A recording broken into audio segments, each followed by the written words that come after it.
یقیناً نصیحتیں ہمارے دل و دماغ کو روشن کرتی ہیں اور زندگی کے ہر لمحے کو معنی عطا کرتی ہیں۔ آیت اللہ سیستانی کی یہ رہنمائی ہمیں سکھاتی ہے کہ علم صرف کتابوں تک محدود نہیں، بلکہ ہر واقعہ اور ہر دن ہمیں حکمت کا درس دیتا ہے۔ قرآن، نہج البلاغہ اور صحیفہ سجادیہ جیسے عظیم سورسز ہماری روح کو نکھارتی ہیں اور ہمیں زندگی کے سچے مقصد کی طرف لے جاتی ہیں۔ یہاں سیلف نالج، سیلف اسسمنٹ اور بصیرت کا سفر شروع ہوتا ہے، جو ہمیں کامیابی اور سکون کی راہوں پر لے جاتا ہے۔ آئیے جوانی کی توانائی اور وقت کو ضائع نہ کریں، بلکہ علم و عمل کی روشنی میں جئیں، تاکہ اپنی اور آنے والی نسلوں کی زندگی روشن ہو جائے۔ یہی اصل کامیابی اور خدا کی قربت کا راز ہے۔ علم سے دوستی۔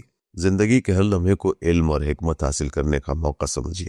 یعنی انسان کو چاہیے کہ وہ اپنے کاموں، عادتوں اور ان کے نتائج پر غور کرے۔ ہر واقعہ، ہر حادثہ، ہر دن کا ایک نیا سبق ہے، کیونکہ زندگی ایک اسکول ہے۔ علم وہ نور ہے جو انسان کو غلطیوں سے بچاتا ہے اور حقیقت تک پہنچنے کا راستہ دکھاتا ہے۔ قرآن مجید میں ارشاد ہوتا ہے وَمَن يُؤْتَ الْحِكْمَةَ فَقَدْ أُوتِيَ خَيْرًا كَثِيرًا، جسے حکمت اور وزڈم عطا کی گئی اسے خیر کثیر دیا گیا۔ قرآن حق کا پیغام اور مکمل حکمت۔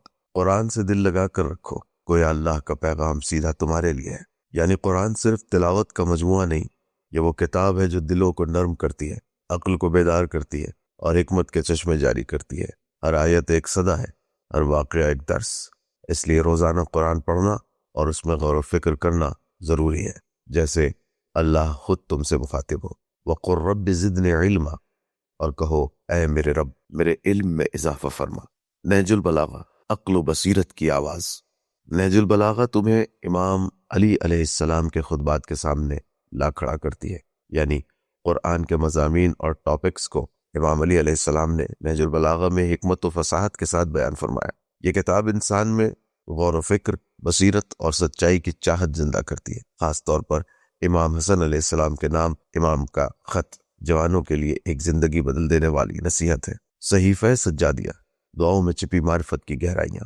صحیفہ سجادیہ صرف دعا نہیں، ایک روحانی یونیورسٹی ہے۔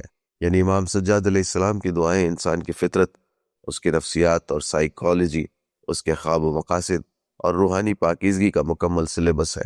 خاص طور پر دعائے مکارم الاخلاق کی بنیاد اخلاق، تزکیہ یعنی پیوریفیکیشن، بندگی اور سبمیشن جیسی ویلیوز پر ہے۔ ہر لمحہ ایک سبق، ہر واقعہ، ہر تجربہ ایسا ہوتا ہے جس میں کوئی حکمت، کوئی پیغام چھپا ہے۔ یعنی زندگی کا ہر دن ایک استاد ہے۔ اگر انسان آنکھ کھول کر دل بیدار رکھ کر جیے تو ہر لمحہ اسے کچھ نہ کچھ سکھا جاتا ہے۔ ہر شخص بصیرت سے دیکھتا ہے، وہ ہر واقعے میں خدا کی سنتوں اور حکمتوں کو پہچان لیتا ہے۔ سیلف اسسمنٹ یعنی تزکیہ نفس، پرسنالٹی ڈیولپمنٹ کا ذریعہ خود پر نظر رکھنا، اپنے نفس کا محاسبہ کرنا کامیابی کی کنجی ہے۔ یعنی انسان کو چاہیے کہ وہ اپنے اعمال کا حساب کتاب کرے، اپنی نیتوں کو ٹٹولے اور اپنی کمزوریوں کو پہچانے۔ یہ عمل اسے روز بروز بہتر بناتا ہے اور کمال اور پرفیکشن کی طرف لے جاتا ہے۔ تھوڑی نیکی بھی قیمتی ہے۔ اگر سب کچھ نہ ملے تو جو کچھ بھی ملا ہے وہی قیمتی سرمایہ ہے۔ یعنی جوان اگر نصیحتوں پر مکمل طور پر عمل نہ کر سکے وہ مایوس نہ ہو۔ جو بھی نیکی نصیحت ہو، چاہے تھوڑی ہی کیوں نہ ہو، وہ اللہ کی نگاہ میں بڑی اہمیت رکھتی ہے۔ قرآن مجید کا ارشاد ہے فَمَن يَعْمَلْ مِثْقَالَ ذَرَّةٍ خَيْرًا يَرَهُ وَمَن يَعْمَلْ مِثْقَالَ ذَرَّةٍ شَرًّا يَرَهُ، جو ذرہ برابر بھی نیکی کرے گا وہ اسے دیکھے گا، اور جو ذرہ برابر بھی برائی کرے گا وہ بھی اس کا مشاہدہ کرے گا۔ جوانی، طاقت، جذبہ اور اختیار کا سنہری موقع۔ جوانی اللہ کی دی ہوئی نعمتوں میں سے سب سے قیمتی خزانہ ہے۔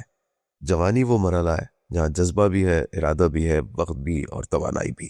یہی وہ وقت ہے جب انسان اپنے آپ کو علم، حکمت، عمل اور روحانیت سے آراستہ کر کے ایک مکمل انسان بن سکتا ہے۔